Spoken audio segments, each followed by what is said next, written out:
again, we can use a chunk of glass and decompose light from white, which is a combination of everything. Once we do that, it has a certain orientation.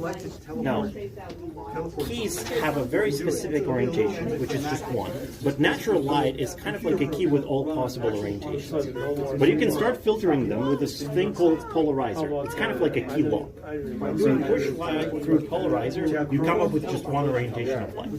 And then you can take another polarizer and put it perpendicular. If they're perpendicular, your key will not go through at all. So what can happen is this: you can push light, which is natural, so it has all orientations, through the first polarizer, and it will select orientations. You can put another polarizer here, and you will see that this mixture, which rotates polarization a bit, is sugar. Sugar is a carbon molecule.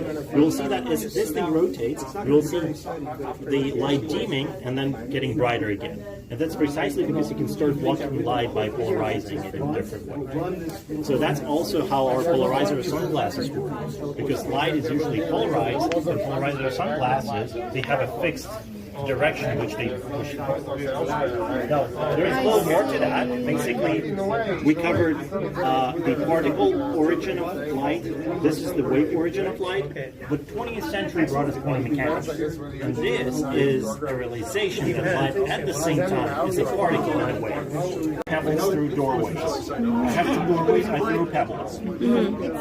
Well, I know that one pebble went here, one pebble went here. I can measure that. But it turns out that actually, with light, it's not exactly true. You can still measure where the light went, but at the same time, the light will show you an interference pattern.